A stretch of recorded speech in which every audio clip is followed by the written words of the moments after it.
we are back again to do our next project for homemade. Today we are in the kitchen. So we are again looking at some different type of printing. This time we're going to be using food as our plates. So here is a list of supplies. You're going to need some fruit and vegetables, and I'll go over the ones that I have used. But again, just thinking about what you have available at your house because many things will work. You're going to need some paper, a couple of sheets just so you can practice. And then also, if you want to make more after we're done, you will need a paintbrush. And then you're going to need some paint. And this time it can be tempera or acrylic. Any paint will do as long as it's not a watercolor, okay? So the first thing that you're going to want to do is you're going to want to select your vegetables.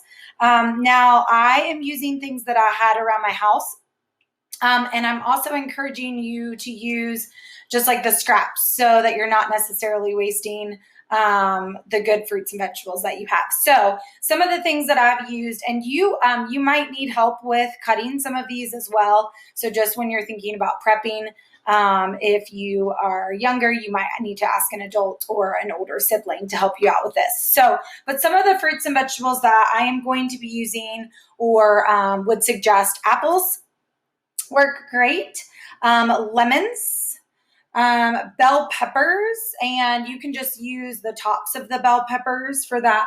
Onions, I have a purple onion, but you can use any kind of onions.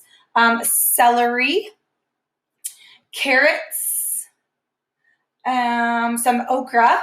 I have to confess I don't eat okra, but I did purchase it just for this because it makes a really awesome print. And then if you have potatoes, I'm going to be giving an additional option for some of you that are maybe a little bit more advanced or would like to try another type of printmaking process. So potatoes, we'll need those for that next project. So the first thing that you want to do is make sure that you have your fruits and vegetables cut. And I really did just like cut them right in half, or for example, like the lemon, just cutting the lemon at the top so I could just use the top. The nice thing about doing that is a lot of them give you like a little handle when you're stamping. So using the lemon at the top, you can kind of hold on to the end of the lemon. Same with the bell pepper. It gives you a little bit of a handle when you're creating your prints. Now, we are going to be creating a mandala. A mandala is just a design that simply means circle. So when you're thinking about creating your prints, here's one that I had completed prior to this, but you're thinking about kind of starting in the center of your paper and then working out. You are also thinking about patterns. So whether that's repetitions of color or repetition of the actual vegetable print or fruit print that you're making. But as you're designing your mandala, you want to be thinking about those patterns and those color choices that you're making because they need to be intentional. Now, if you've never printed with fruits and vegetables before, I would suggest just practicing, just doing some experimenting before you begin on your mandala, okay? Now, for my paint, I've just squirted out all of my paint onto a paper plate. If you have a magazine sheet or scrap paper, you can also use that to squirt your paint on as well. And then I just have my fruits and vegetables set up on another surface ready to print. So I'm going to get my piece of paper and I'm going to talk to you about two ways of doing this. So I just have a blank piece for right now. We're just going to experiment. When you go to do your prints, if it's something like, for example, the carrot or even the okra, something that you feel like you can just directly stamp into your paint, that's fine. You might not need a paintbrush for all of them. I will just remind you, when you guys are stamping, so if I'm going to be stamping this carrot and I have a big blob of purple paint, I'm going to have way too much paint on this carrot. It's not going to make a good print. So you often kind of have to dab off some of that extra paint on the side of your paper plate, okay? Because you don't want to have too much, then it's easy for your prints to slide, and you also just don't get a very good print. So you can probably guess what kind of print the carrot's going to make. It's going to make a circle. And I'm holding this up, obviously, just so you can see, but you're going to be doing this down on a countertop. That's the best way to get a good print, okay? So just simply going to just press down and pull back up. The carrot is nice because it does make just a nice, neat circle. Now, if you notice on the second print, it did not complete. So each time that you make a print, you need to reapply your paint. The other thing, if you notice that some of your vegetables or your fruits are very juicy, you may want to have just a paper plate or a paper towel to just kind of dab that off, because that will also affect your print as well. So there's a carrot. The okra I was telling you about, I do not eat. I love many fruits and vegetables. This is one of few that I do not enjoy, but it makes a really awesome print. So this was just frozen okra that was already cut. And I'm just going to simply, same as we did with the carrot, I'm just dabbing it and just stamping it right into the paint so that I can make my print. So here is an example of an okra print. I'm just going to dab it out like so. So it makes a really cool print. Now, when you feel like you have experimented with your prints. And the other thing that I wanted to tell you too, like even with an apple, you may want to experiment using half of an apple and then maybe a slice of an apple, so you can get a couple of different prints.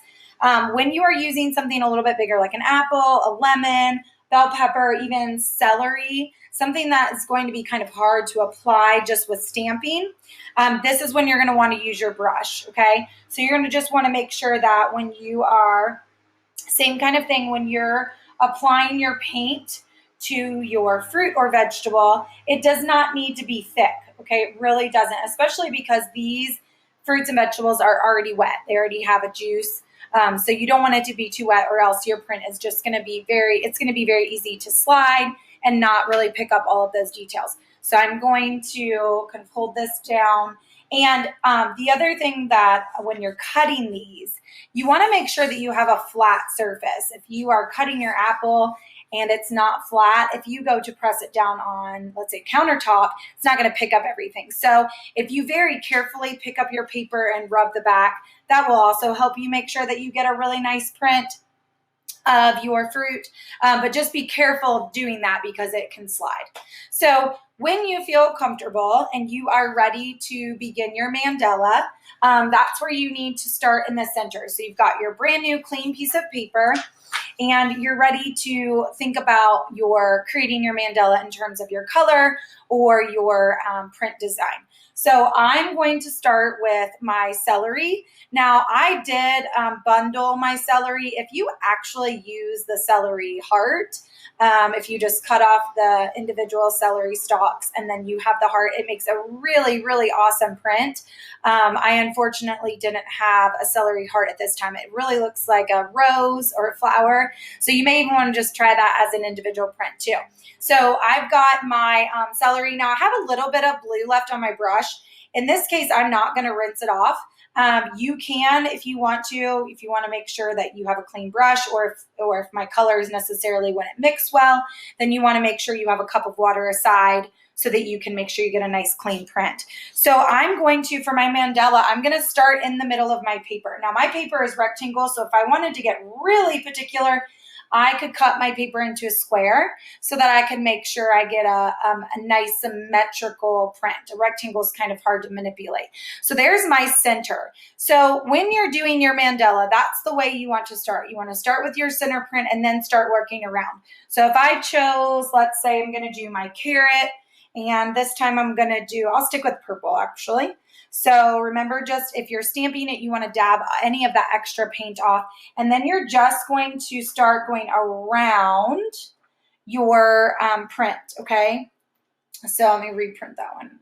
This was a little white.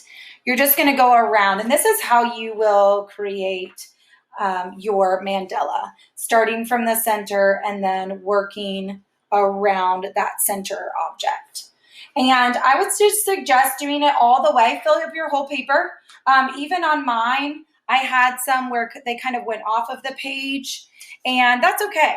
But I think filling up your entire paper is important. And you can kind of see like my lemon down there at the bottom, the blue one, it kind of fell off, and that's okay.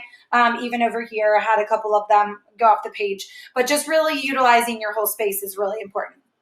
Okay, so if you have mastered that, or let's say you've already done some veggie printing and you want a challenge, this is where the potatoes come in. So I have a red potato. You can do this with any kind of potato. Cut it in half. And this I did test just for carving purpose and safety. This is just my toddler's butter knife. You can actually carve directly into your potato with that. Toothpicks also work. So if you are comfortable using the butter knife and you're really just thinking about creating a geometric design, that's fine. Or if you're wanting to get some curved lines, a toothpick will work as well. So, but the idea is that you're just creating some sort of pattern to stamp with. So this potato is now going to become your stamp. So if you look really closely, I kind of already notched out some of mine. So this was just strictly made with my butter knife, and that's just a single cut. And then this one, I kind of notched it so it's a little bit of a thicker line to give some variation when I do my print. Now, you do have two options. So I've got another one. If you half your potato, you can make two separate prints. This doesn't necessarily have to be incorporated into your mandala either. This could just be a standalone print project.